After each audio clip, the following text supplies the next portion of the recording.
找啊。你好，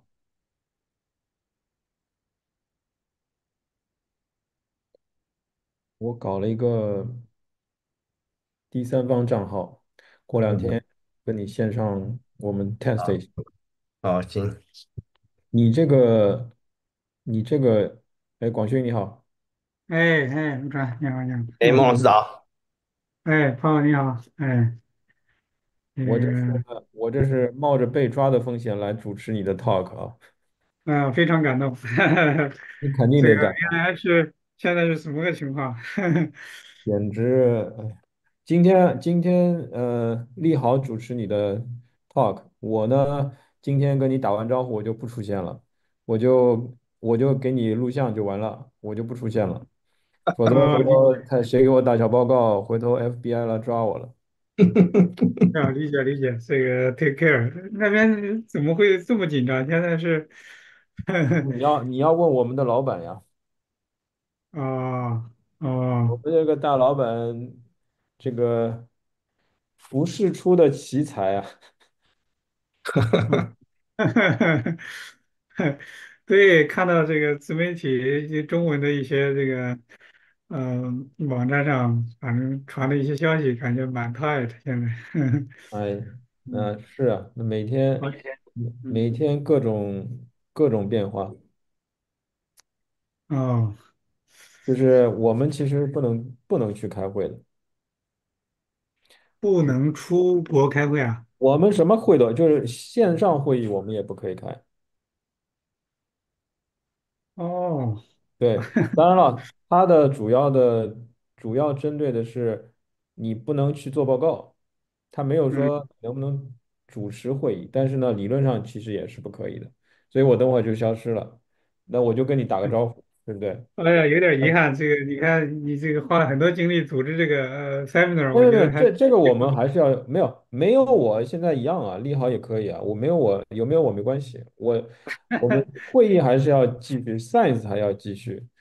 嗯对吧？但是我就说他现在这些，我其实也没有办法理解他为什么要这样子。嗯。我觉得科学家可能都不理解这个。现在好你看几个州不是说在说打官司，file sue 什么 这个东西，application 这不是美国的这个常规嘛？最爱啊，就是打官司，但是这个事情就是说，他要持续多久，然后到底这个怎么说？到底接下来会什么变化，对吧？嗯嗯，哎，就是除了开会以外，像你们正常的在 lab 里边的这个科研活动还是没问题的，是吧？他不给你买东西，怎么科研活动啊？东西也不能买啊，哦，东西我看，这个礼拜刚刚嗯可以买了，但是嗯前一阵子是不能买的，连哦，投文章都不能投。哟，那还真是对啊，现在好蛮紧张。像可以了，现在好像好一点了，但是对啊，我本来这2天我就回来了，本来我要回国开会的，哦现在也回不来了，而且哦不知道也不知道他要限制你到什么时候。哦，对，这个可能确实是搞得心里很不舒服、不踏实你哈。你你今年要出国开会吗？我现在还没有计划，我现在还没有计划，所以啊。也搞不清楚。我你去本来想年有着有可能你去去那个，年有出国开会吗？我去年出国开会有过几次，去哪里？去美国？来美国吗？我想想，去年开会我去了欧洲有一个会议，美国的会议好像没有。我去年美国是属于因斯探亲的，嗯，啊，是是，啊，嗯。现在这个对啊，这个接下来也不知道这个开会会变成一个什么样子，嗯，我们都哎，那要是你们如果参加美国境内的会议呢，也也不可以吗？不可以啊，也不可以啊，当然不可以。他当时。发布那个消息的时候，我正好在飞机上，然后我就下了飞机，立马就跟人家说取消我的做报告，然后马上飞回去。哎呦，还好那次飞机不是出国，否则就惨了，否则我还得马上飞长途飞机。他就是理论上说，理论上的意思就是说，他只要公布，你就得不管你在哪儿，就得回办公室。对啊。嗯，哎呦，这还真是怪。哪哪，我跟你说了，你说你要是连线上会议都不能开的话，那不就一样的吗？线上线上会议不能开，那你要出国，你还是在境内，其实都一样啊，无所谓啊，对吧？啊，我还没，先祝贺你这个最近的文章，我看了哦，谢谢。啊，挺好的，不容易，很多工作量，嗯，做了挺非长时间的。常可怕。嗯，对，是。现在都是发个文章不容易。对，反正是各种要求，各种要求。没题了。嗯，对啊，今年对。对，所以我说，你看我本来要我还付了一大堆钱，现在还一个一个还得取消，哦，那而且是那是。今年上半嗯。年巧不巧的这个要去开会特别多，所以都去不了了。嗯哎，是，我要 share screen 一下。对你 share 一嗯，下吧。我先应用。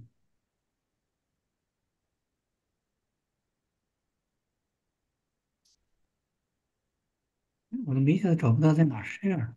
下面最下面有一个绿色的 share，你有吗？就啊，是在屏幕对，下面。看了看。我想用这个。嗯，没看到啊。可以，你把它全屏一下。好，全屏一下这个。可以可以，你前后全屏一下。对。可以可以，没问题。哎，应该是可没有问题，以收。没有问题。嗯，好啊。行吧，那反正这种局面，这个普通的科学家也都没有办法，就是自己尽可能的 take care 吧。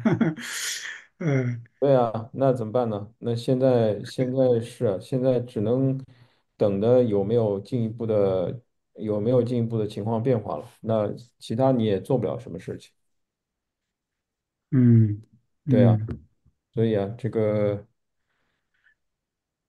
搞科研现在也搞成这个样子，我也没想到，也是这么长时间，我还是第一次领略这个样子。嗯，确实很难想象。以前我在 NIH 碰到最大的问题就是，budget year 的时候好像没有达成一致意见。这个，你啥时候在 NIH 啊？2010啊还是11的时候，反正就是我回国前后的那段时间。你那个时候在 NIH 干什么？我在 NIH 做 postdoc 做了好几年了。你是跟谁啊？我 Lawrence Gruber。Lawrence 是 Gruber。Warren 啊，跟 对对对 Warren 做的那个。对对对。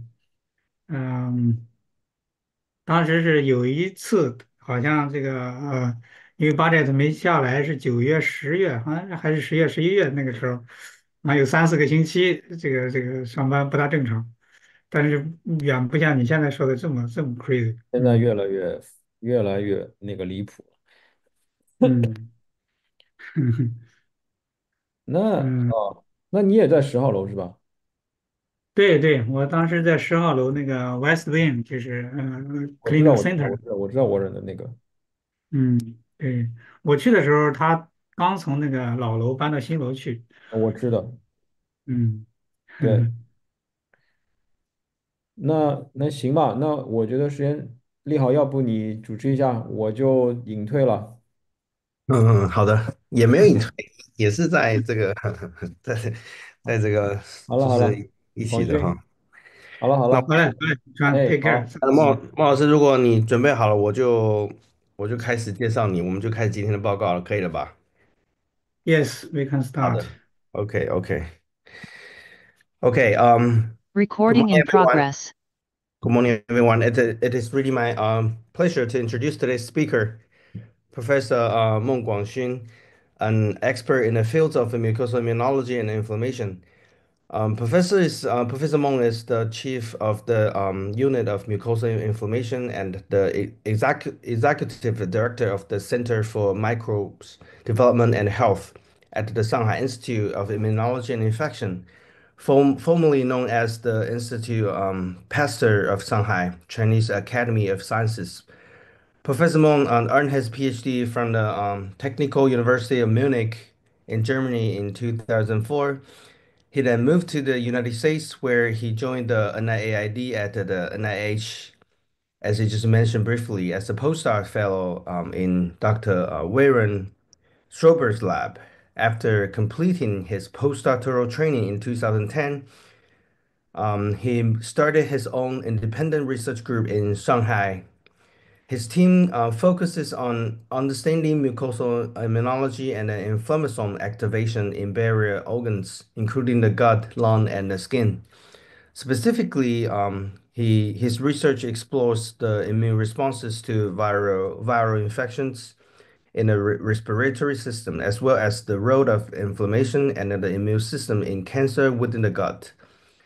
His groundbreaking work has been published in prominent journals, including Nature Immunology, Nature Communications, PNS, etc. Um, we are thrilled to have him here today to share and hear his latest insights about his recent findings. Please join us in welcome Professor Meng Guangxin. Please.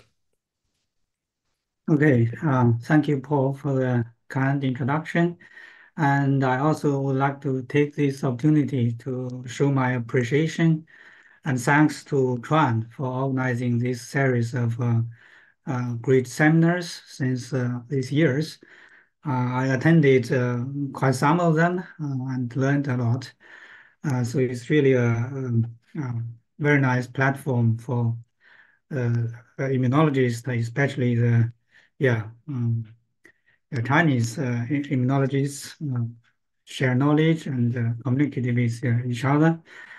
So yeah, today I want to show some of my recent studies as well as some published work.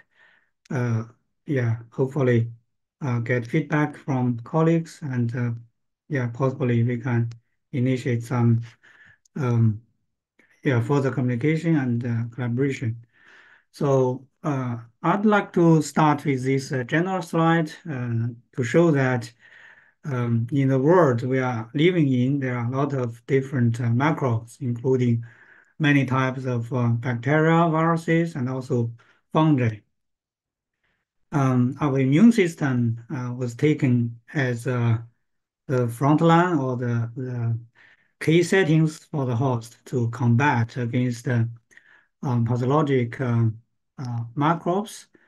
Um, but in the numerous types of microbes, the really pathogenic ones are very limited. Usually, a lot of microbes form a mutual beneficial relationship with us that's known as commensal microbiota, which is started during the recent yeah 10 or 20 years. So we offer a good niche for the commensal microbes, and they can digest special substances and provide essential nutrients for us.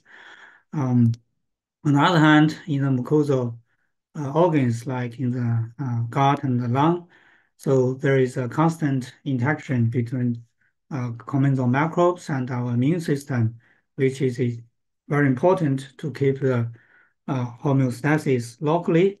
And also, there is communication between the mucosal organs and the mucosal organs with other remote organs through the yeah molecules generated either from microbes or from the immune system in the mucosal tissues. So this is very important to keep the homeostasis in different organs.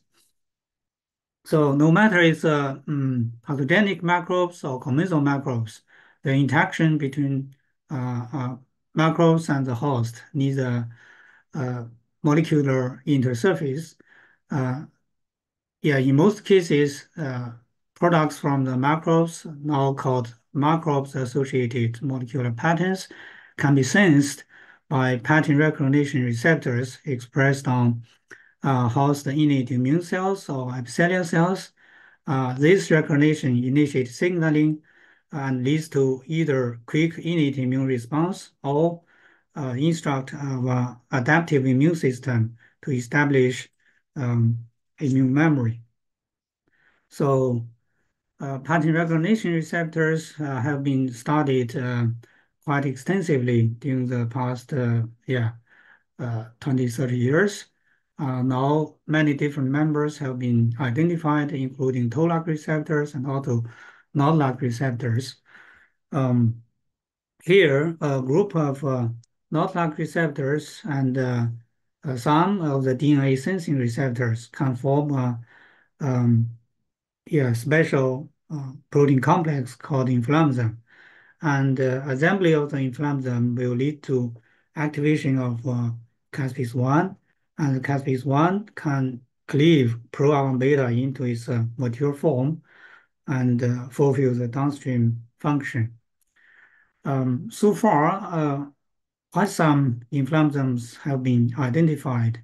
Um, One function of the inflammasome activation is maturation of alpha beta and IL-18, as I just mentioned. Also, it leads to the gasdermin cleavage and proptosis. Most inflammasome members have specific ligands like M2, M2 recognize DNA. But there is a special member which is NOB3. NOB3 inflammasome can be activated by many different substances.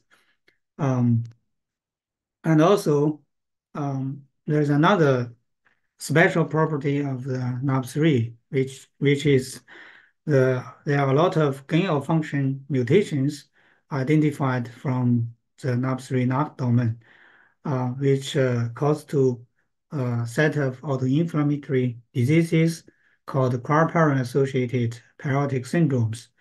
When there's a gain of function mutation, the NAP3 inflammasome activation doesn't need two signals, but can be activated by one pump stimulation like LPS.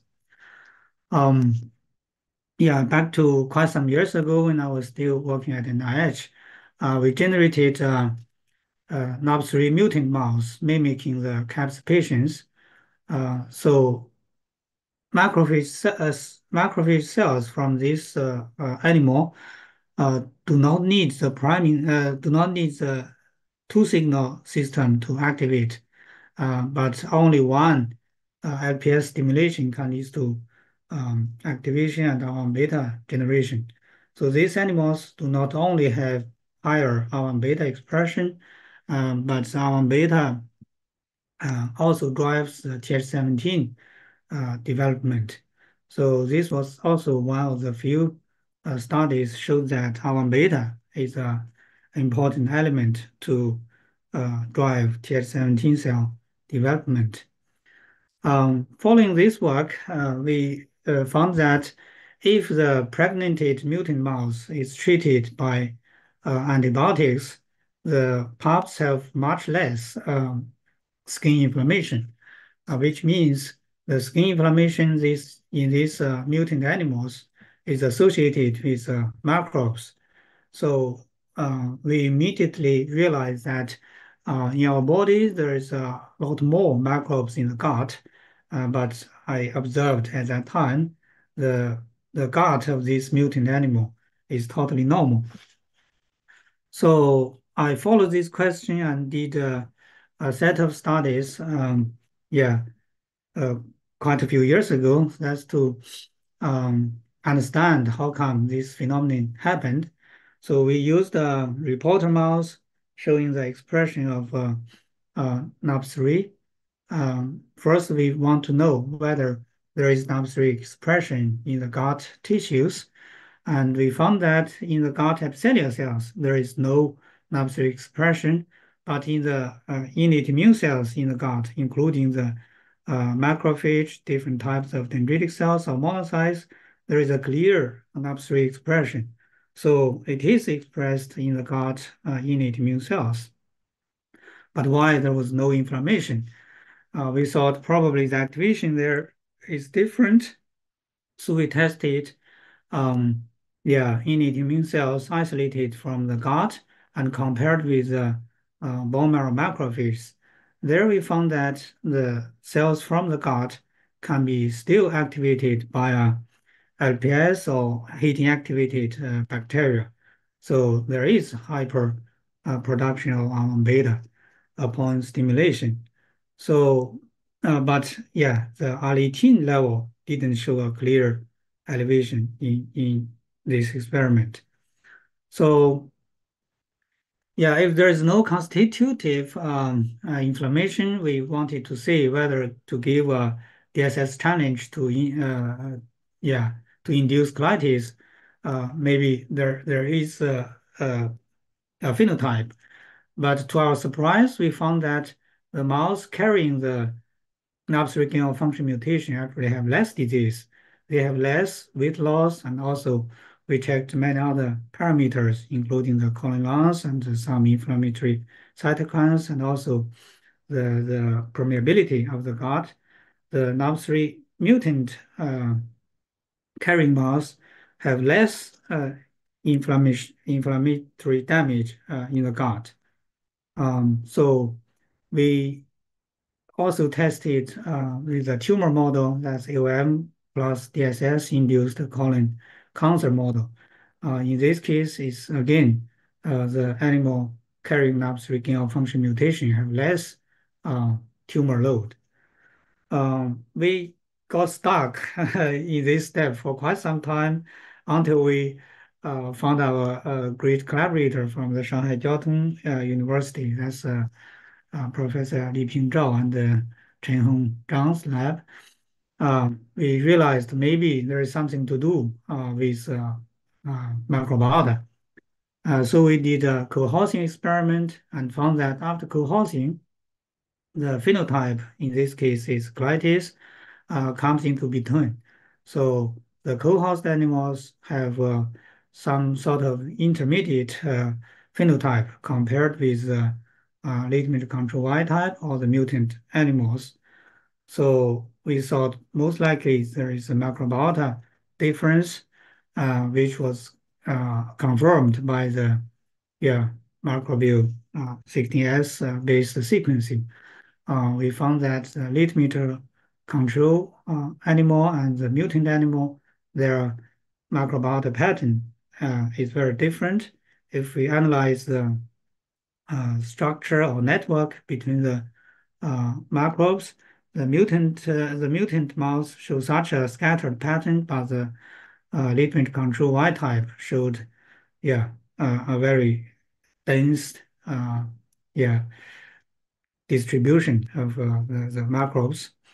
And after co-housing, they didn't become 100% identical, but somehow they came into between compared with the single mutant versus wild-type animals. And accordingly, the disease phenotype also, yeah, get into intermediate after co-housing. So to nail down the contribution of microbiota from these two animals for the disease, we take feces from either mutant or wild-type animals and give to the germ-free animals and then induce colitis. We found that if the germ-free animals were reconstituted by feces from the mutant, there is less colitis compared with the control. Um, So until this step, we found the answer to the early phenomena we found, which means the changed microbiota contributed to the phenotype. Now the question is, how come the microbiota was changed? We thought probably it's through the downstream cytokines of the NAP3 inflammasome. We checked the expression pattern of our beta L18 and also NAP3 in the gut immune cells. We found that in the gut immune cells, there is NAP3 and alpha beta expression, but the pro-L18 level is very low. In contrast, in the gut epithelial cells, there is no clear signal for NAP3 or alpha beta, but there is a clear expression of L18. So we thought most likely the NAP3 mutant uh, initiate signaling through alpha beta for the downstream effect. Um, Using the animals either untreated or treated with DSS, we also confirmed that our beta generation from the gut is dependent on both NAP3 and caspase-1. Instead, the R18 generation depends on the caspase-1, but it's independent from NAP3. Probably it's depending on some inflammasomes expressed in the epithelial cells. We will come back to R18 later on. Um, Now we still follow the um question we asked, how NAP3 mutant shaped the microbiota. We found that uh, yeah, there is a big change between NAP3 mutant animal compared with the control in terms of a lot of antimicrobial peptides. And if we cross these mutant mouse with RL1 receptor knockout animals, so the protective effect is gone, and also the antimicrobial peptide pattern is changed. That means the NAP3 mutant through R1 beta induced antimicrobial peptide, and this should have impacted the microbiota composition. Um, so if there is a remodeled microbiota, it can be either protective or destructive. How come in our case it's protective? We thought there should be still elements controlled by microbiota that was contributing to the phenotype. We found the regulatory T cells in the mutant animals is more uh, enriched compared to the control or cohort groups. And if we deplete Tregs, the colitis phenotype is returned. And also, if we cross these mutant animals with a rat knockout, which is Treg deficient, we saw there is automatic gut inflammation. Yeah, and a lot of different parameters also showed inflammatory damage in these animals. So um, let me just summarize with this slide. So in the normal gut, there is a homeostasis status, and if the NAP3 is mutated in the gut immune cells to generate a higher amount of alpha beta, it will induce the antimicrobial peptide generation, and then this will impact the gut microbiota composition, which will lead to Treg differentiation. And in this case, if there is a challenge in the gut, so the mutant animals have more of the Treg, so inflammation cannot be easily uh, overwhelmed. But in the case of a normal animal, there will be overwhelming inflammation and leads to colitis damage. Um, yeah, this is the first story I want to share. And after that, we realized R18 is a very special molecule. It was kind of out of our expectation that in the gut innate immune cells, the 18 level is so low, but it's very highly expressed in gut epithelial cells. We checked the database and found in many organs there is IL-18 expression, but in some tumor cells, IL-18 expression is lost. And it, it's found that in some tumor types, high expression of IL-18 uh, is positively correlated with a good prognosis. And in colon cancer patients, the IL-18 expression is very low compared with healthy donor.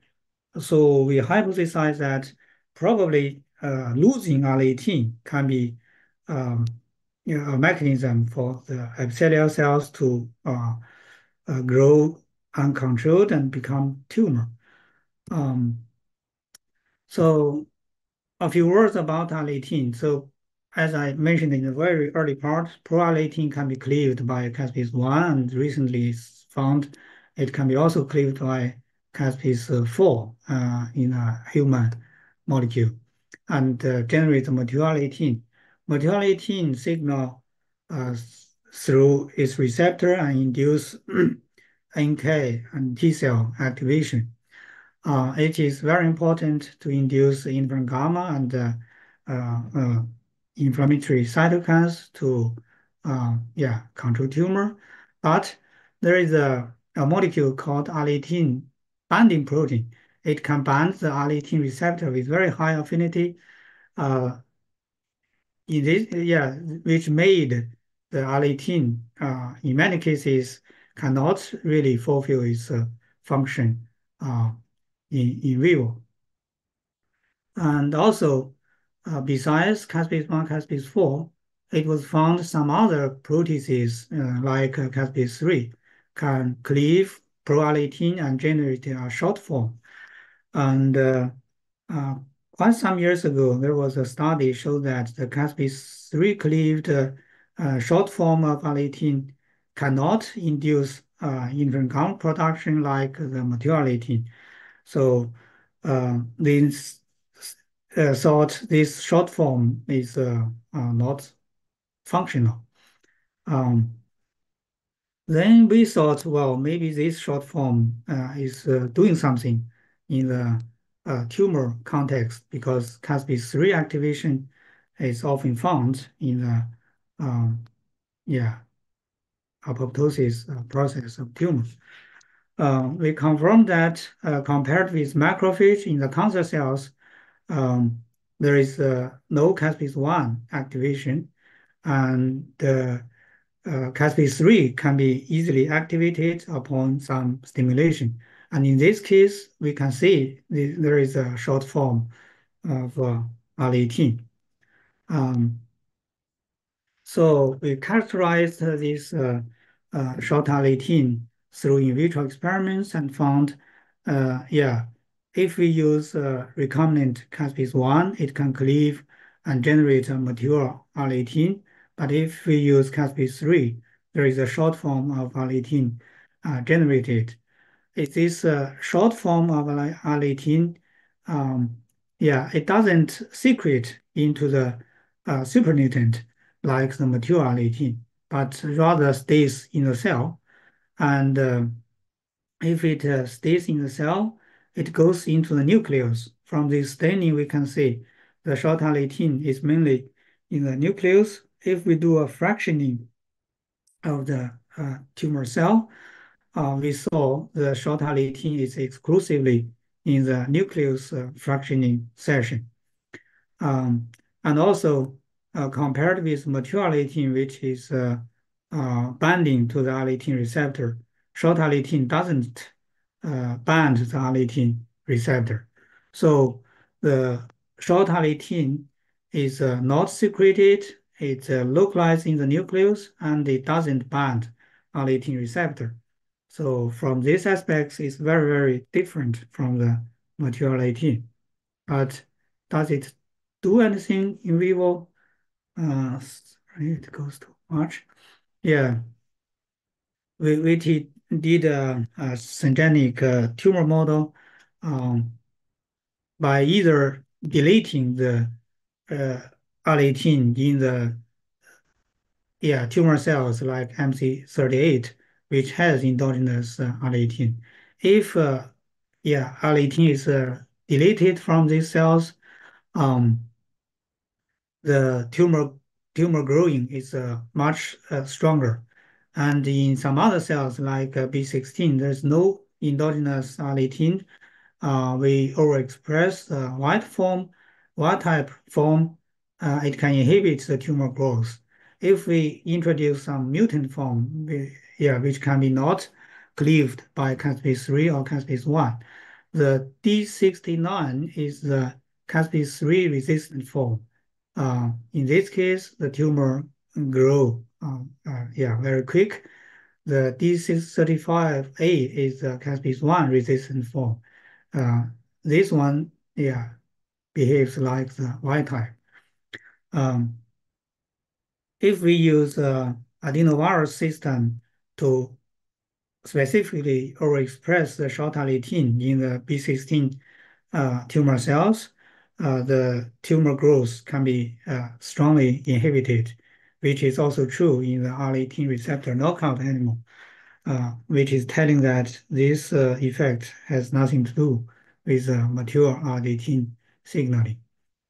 Um, so we went further to analyze the mechanism and found that, uh, yeah, in many different types of the immune cells, we found if there is R18 expression in the tumor, there is a higher amount of NK cells recruit to the tumor macro environment.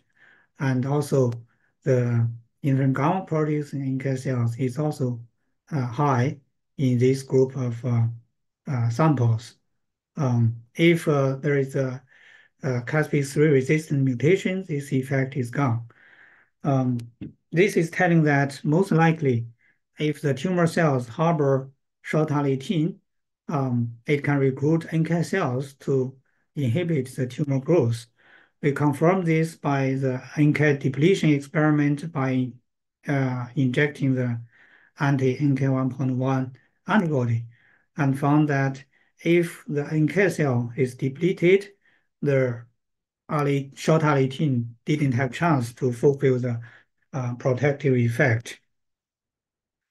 We used also another model that's the AOM-DSS induced tumor model in the R18 mutant animals harboring a D69A mutation, uh, which means these animals cannot generate short R18. So in these animals, there are more tumors and less NK cells, um, as we found in other models. So how did this happen? We did RNA-seq analysis using the tumor samples and found that if there is short IL-18 in the tumor microenvironment, there is stronger interferon signaling pathway and also JAK-STAT signaling related molecules. And indeed, if we take the tumor samples and check the STAT1 phosphorylation, the short IL-18 generating, I mean, in the tumor cells expressing Y-type IL-18, there is stronger STAT1 signal. But if there is a mutant where there's no chance to generate short IL-18, this signal is much more compromised. If we check the downstream molecules, RSG genes like CCF2, RSG15, and RF7, um, they were all upregulated by the presence of short IL-18 in the tumor cells. And in vivo, if we knock down STAT1 in the tumor cells we inject, there is a much quicker growth of these tumors compared with the tumor that harboring intact IL-18 molecule. Um, so we ask the question, how come the STAT1 signal in the tumor cells can induce NK cell recruitment? There should be some molecules mediating this effect. Um, from literature study, we found that the IC15 can stimulate the FFA1 receptor on NK cells to induce NK activation and recruitment. We performed a secretome analysis of the tumor cells, either expressing of short-18 or the control, and found IC15 is enriched in these samples. And in vitro, if we stimulate the tumor cells with short-18 um, intact, there is higher IC15 generation. And if there is a short-18 in the cells, the STAT1 transcription factor binding to the ISG15 promoter is strongly enriched. That means the STAT1 enhanced ISG15 generation, which recruited NK cells. This point is confirmed by our in vivo experiment. If we knock down ISG15 in the tumor cells, um, the tumor growth will be much quicker and there is less NK cells. Um, yeah, as for how the short-18 affect the STAT1 activity, we found that there is no interaction between short-18 and STAT1. Um, but also, yeah, instead, there is a CDK family member called CDK8 is influencing the STAT1 activation status, which is confirmed in our inhibitor study. If we use inhibitor for CDK8, the short-18 enhancing of STAT1 is abolished. Um, and we did further biochemical studies and found uh, short-18 can directly interact with CDK8 through specific regions on the protein. And um the final mechanism is that the short-18 can enhance the kinase activity of CDK8 so that the CDK8 can enhance the STAT1 function. So um, in human patient samples, yeah, we also found that the nuclear localization of short-18 is high in the normal tissue, uh, and also if there is a higher expression of short-18, there is better prognosis of these patients. This is also correlated with the STAT1 phosphorylation signal, and there is a positive correlation between the nuclear short-18 score and the CD56, that's the NK cell staining. So if we separate the patient samples into three groups, those who have higher short-18 in the nucleus and also high STAT1 expression have the best prognosis. And if both of these two signals are low, the patient have the worst outcome. Yeah, the others are in the between. So if I summarize this part in the classical understanding of material 18 pathway, macrophage can have inflammasome activity to generate material 18, which can stimulate NK and CD8 T cells to control tumor, but this can be compromised by the IL-18 binding protein decoy receptor. In our findings, we found that in the tumor cells, uh, when there is a Caspase-3 activation, a short form of IL-18 can be generated. It goes into the nucleus, binds CDK8, enhances kinase activity, and drives the STAT1 phosphorylation at serine 727 site. This activity leads to ISG15 um, expression, which can induce NK cell activation so as to inhibit the tumor growth. So, yeah, this is our recent finding. Um, and so far, I talked about the gut homeostasis and then the tumor. But back to the microbiota, and also I switched the gear to the lung part. Um, as I mentioned earlier, there is a different microbiota pattern if NAP3 is mutated. Eventually, if NAP3 is knockout, the microbiota pattern is also very different from the wild type control. And yeah, quite some years ago, it has been found that NAP3 is important for host control of influenza or viral infection, as the NAP3 knockout have much severe disease upon influenza viral challenge. And also, it was found that the gut microbiota is important to control influenza.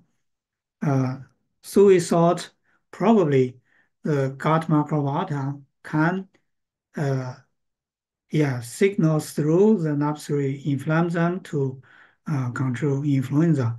Like some other studies showed, microbiota can impact the type interferon for this effect. So we did a simple co-housing experiment and found that if yeah, a wild type animal is co-housed with NAP3 knockout, it will get much better survival upon influenza viral infection. The NAP3 knockout itself, no matter it's a single host or co-host, they have severe disease. So which means in the NAP3 knockout microbiota, there is some good microbes, which is protective against the influenza, but it cannot protect itself. So these are the interesting questions we want to follow. What is a good microbe and why it doesn't protect itself? So for the first question, we did extensive analysis and found probably there are two ASVs or bacterial candidates in the NAP3 knockout was contributing to that phenotype. And we tried and finally isolated one of them. That's ASV4 is yeah finally identified as a bifidobacterium. We gave it a name NJM1. So this bacterium, if we garbage it into the wild type animal, and we found it's protective against the influenza, but it cannot protect NAP3 knockout. Um, and this bacterium, we checked and found that they generate the short-chain fatty acid, the acetic acid. Um, and when we compare the NAP3 knockout and the wild type, the knockout have stronger signal of the acetate. So it's likely that the NAP3 mutant NAP3 knockout animal have these microbes that generating acetate and fulfilling the protective effect against influenza viral infection. And indeed, if we give these animals, the sodium acetate, uh, they are protective against um, IV infection again, and it didn't have the effect on NAP3 knockout animals. For further mechanistic study, we analyzed the lung from infected animal and checked a lot of parameters, and finally found in the mutant animals, sodium acetate treatment yeah, during the influenza viral infection leads to a strong production of type interferon, but the NAP3 knockout don't have this tough interferon yeah, uh, generation. If we do this experiment in the interferon receptor knockout animal, we don't see any effect. The animals just die very quickly and don't show any yeah, protective effect of this sodium acetate. Um, so in the isolated macrophages, we found that if we use uh, virus infection and give sodium acetate, the sodium acetate can inhibit the viral replication, which is connected with higher expression of tau interferon. If in vivo we deplete the uh, yeah, macrophages from the lung, um, we don't see any protective effect of the sodium acetate, which means the yeah, it's likely working on the macrophages in the lung to fulfill this protective effect. Um, for top-line foreign generation, there is a very important element that's the mitochondrial antiviral signaling protein.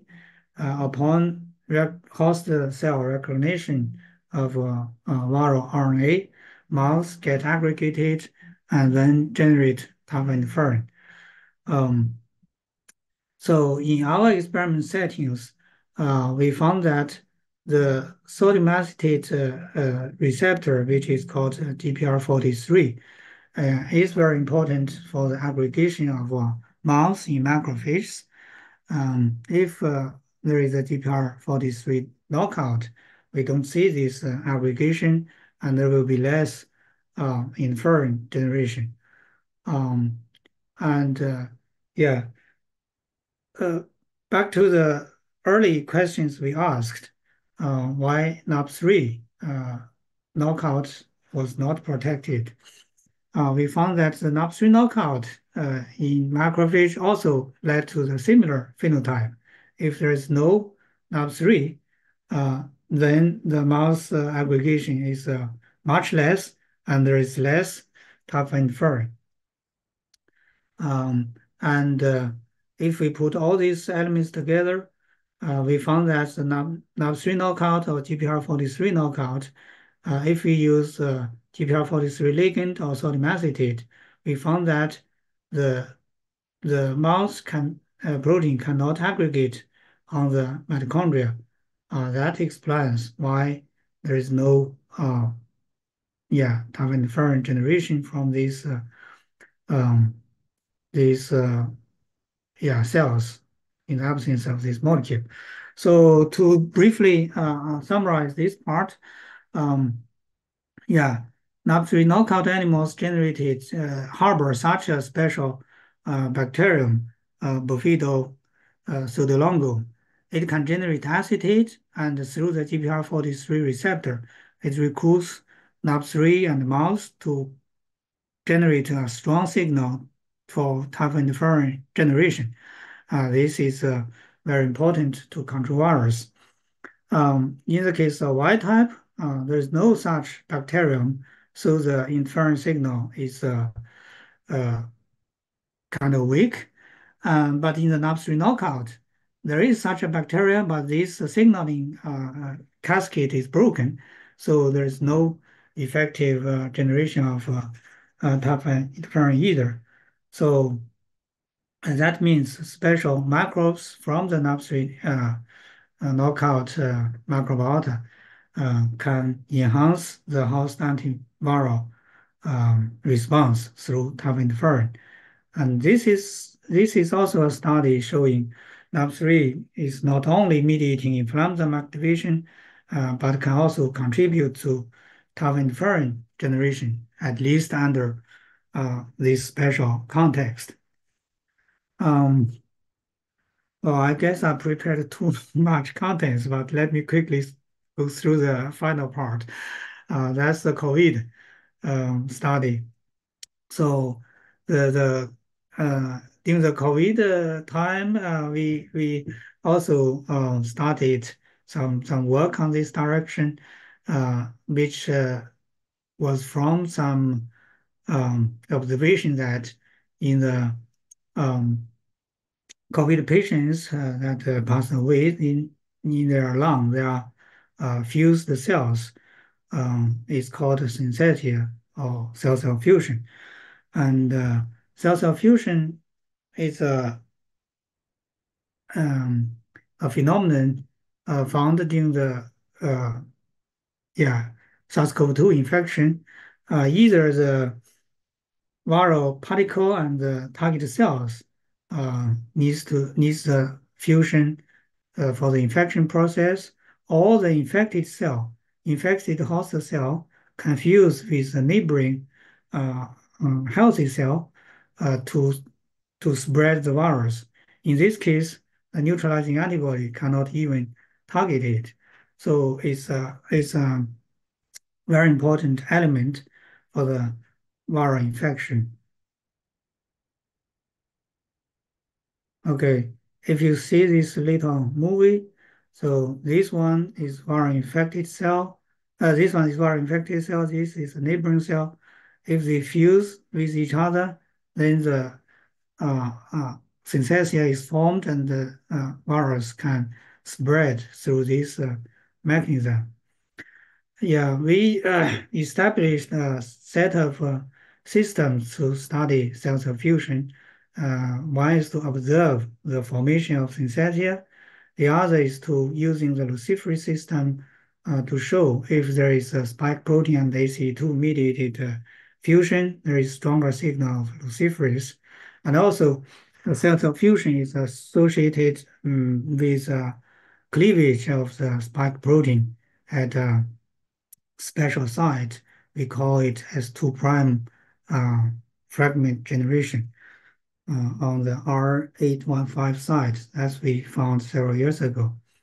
And um, yeah, we thought probably the host immune cells can somehow respond to the cell-cell fusion and interfere with this process. Uh, so here we found that if we stimulate the uh, human monocytic monocyte with TLR ligand to get it activated, then the secreted um, some constants from this cell culture supernatant can inhibit the cell-cell fusion. Here, as you see, there is less luciferase signal, less of the S2 prime cleavage, and less of the fused cells from this observation. And what might be the content of fulfilling this function? We screened some cytokines and found that interleukin-1 beta and alpha were doing the job. So yeah, through the signaling pathway dissection, we found that the R1 beta inhibit cell-cell fusion through the MRD88, ROC, and the TRAF6 part, but it has nothing to do with the TAC1 IKK part. So instead, we found the alpha beta can activate the Rho A signal. If the Rho A is activated, which is dependent on MRD88 and TROP6, there is an inhibition of the cell-cell. There is a compromise of the inhibitory effect of alpha beta. And the reason is that if alpha beta stimulate the yeah the cells, there will be a Rho activation, and there is an enrichment of this signal between the neighboring cells. I mean, in the control group, the cells tend to fuse together, and the Rho is distributed around outside of the fused cell. But if we use arm-based treatment, the Rho signal stuck between cells, and then these cells cannot fuse with each other. Um, and if we do a staining for the cytoskeleton element F-actin, we found the activated ROA is co-localized with the F-actin. And if there is F-actin between cells, they cannot fuse with each other. So using different cells, we saw the similar phenotype. Um, and the ROA signaling, let me see here. Yeah, it is still showing the um, same point, but yeah, with a time course. If we treat the cells with interleukin-1 beta, the F-actin can stuck between different cells, then they cannot fuse with each other. But in the control group, they just yeah push the F-actin outside, and then the cells fuse together. And this signal, I mean, this phenomenon is uh, connected with the ROCK signal. If we use ROCK inhibitor to block this signal, then that effect is gone. Uh, yeah, you see, our beta treatment can make the cells separate from each other. If we give a ROCK inhibitor, they again form fuse the cells. In vivo, if we use a low amount of alpha beta to treat the animal and give SARS-CoV-2 infection, there will be much less of the virus spreading, and this can be yeah turned back if we use alpha beta antagonist treatment. The same is true if we use ROCK inhibitor treatment. Um, that can uh, turn the inhibitory effect of alpha beta around. So to summarize a little bit, the TLR ligand stimulation of innate immune cells can stimulate the IL-1 receptor mediated signal through MRD88 and TRAP6 for ROA activation and ROC mediated actin bundle formation between different cells. Um, so formation of this actin bundle will block the formation of cell-cell fusion, thus to prevent um, virus spreading in vivo.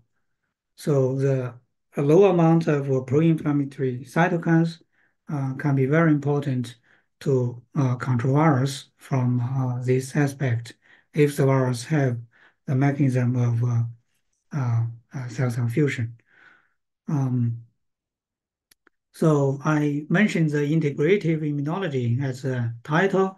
That's my own understanding of our immune system in combating respiratory viral infection and also inflammation or cancer in mucosal tissues. I started all these studies from influenza and found that besides innate immune signaling in these tissues, commensal microbiota is also connected with these processes. I think probably we need to have an integrated thinking about all these diseases and yeah, um, try to dissect the deep mechanism, keeping in mind the other elements might be affecting the complicated pathological processes. So I yeah acknowledge my coworkers who did all this work and the collaborators from Tsinghua Hospital, Guangzhou Medical University, Shanghai CDC, Shanghai Jiao Tong University, and also yeah Warren from NIH, and also support from different funding agencies. Yeah. I will be happy to take any question. Thank you. Well, Recording thanks. stopped. Thanks very much, Professor Mong. It's really a wonderful talk. So much information and it's really shows the novel research, especially the second story. Let's open the questions now. If you have a question, please leave it in Dropbox, or you can just ask the question directly. So I'm gonna ask some. I'm gonna kick off some questions first. So I have two questions. For the first question, Dr. Mong, for your first story, I just wondering that in macrophage DC that can be activated through an non-like receptor protein 3, right? In your model DSS model, will that signaling affects a differentiation of a different epithelial cell where it will express the antimicrobial peptides. I mean, I understand that your mechanism is through microbiota and Tregs, but it can also affect the differentiation of different epithelial cells, right? Would that be possible? You mean if NAP3 has a gain of function in the immune cells, it may Right. directly impact the epithelial integrity or Uh, status, right? uh, for example, different epithelial cell, including goblet cell, appendix cells, where it express antimicrobial peptides and affects microbiota. Oh yeah, um, Would yeah. that I be think that's a good point. That's a good point. So our beta stimulation of the epithelial cells, then they generate antimicrobial peptide. I think the right? effect we found, there is higher amount of antimicrobial peptide, and probably the immune cells secreted IL-1 beta, and IL-1 beta actually worked on the epithelial cells, like you mentioned, Panisse cells and goblet cells or some other cells. Yeah, it's likely through the epithelial cells. Mhm. Uh, But Maybe we can. your Mm. mechanism based on what you just said that the signaling affects the overall microbiota and the Treg differentiation, right? That's what you suggested. I'm asking that would that be possible, the monocyte macrophage or DC through another receptor protein 3 secrete on beta and affects expression affects different epithelial cell where it expresses antimicrobial peptide and affected diseases in addition to Treg and the microbiota mechanism that you propose. And if it is true, when considering, because what I'm thinking that is that your main research focuses on the gut, right? Like, and you use Mm. a lot of total knockout mice to demonstrate the mechanism. But how